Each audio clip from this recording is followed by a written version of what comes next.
Hi, I'm Brock Davidson from Brock's Performance. Today we're going to cover the installation of our Clutch Mod Kit for the ZX14R. The Clutch Mod Kit is designed to disable the slipper clutch that comes in this year's model. Just like any do-it-yourself install, it does require some mechanical aptitude. The good news is it doesn't require much at all. Let's get started. Okay, as you can see, I've already removed the clutch cover. It was very simple. All of the bolts are the same length. About the only thing that you might want to remember is this hole does go all the way through from the factory. They put a drop of sealant on it, Loctite it looks like. Something you may want to do when you put it back together just to keep oil from seeping through the threads.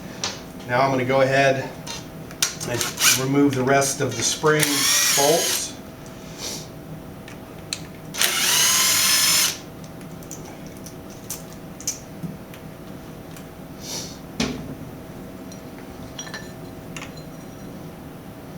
Off the pressure plate and washer. This is the slipper assembly here.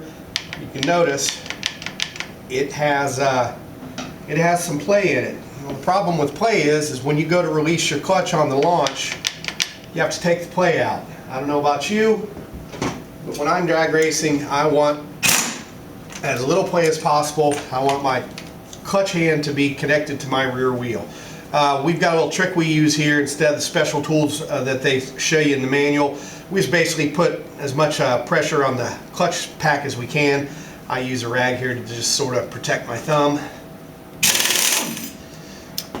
Pull the washer off there. Oops. Now, the springs that come in this, I just put a tie wrap around them, keep them in the same order. They have a bit of a combination that I prefer not to have to decipher later. Put a tie wrap around them. Now, our clutch mod is very simple. It's got a little lip on it that goes in towards the engine. Take the nut, put it back on, same way it came off.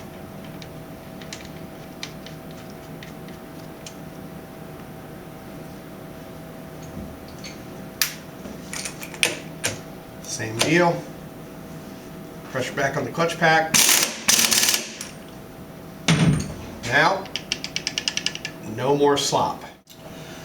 Okay, when you go to reassemble, you want to put your clutch pusher back in, your needle bearing, and your thrust washer. This part's very important. Take your thumb and forefinger and press the pusher assembly back in.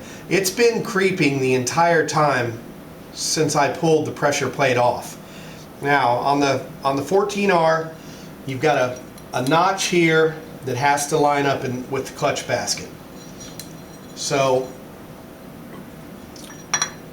line that part up, make sure it lines up, then apply pressure.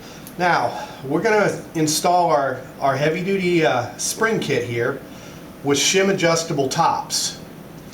Now with no shim whatsoever, we've got 270 pounds of static pressure, which is the same as stock. We're going to go ahead and put our 180 thousandths shim in here, which will bring the spring pressure now to 65 pounds per spring. Without the shim, it's 45 pounds per spring. You've got 6 springs, so it'd be 270 pounds total, same as stock with no shim. 390 pounds total with the shim, which we call that our real street setup. That's pretty aggressive spring pressure, but I like more spring pressure myself, so that's how we're going to set this one up.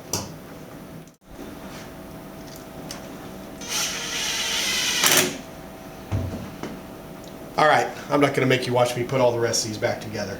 I personally like quite a bit of additional spring pressure. It helps get the bike off the line a little bit better. It helps increase my clutch life and also helps me get more mile an hour at the track. Now, I opted for 180 thousandths shim. That's quite a bit. If it's too much, I can go to a thinner shim. If I use something as small as a 25 thousandths, that's only about 2 additional pounds per spring, whereas the 180 thousandths is 20 pounds additional per spring. If you go to brocksperformance.com, look at the installation instructions for the ZX14R. There's a chart there that explains exactly which shim equals how much pressure. So anyway, I'm going to put this back together. The manual calls for 97 inch-pounds torque on each one of the bolts.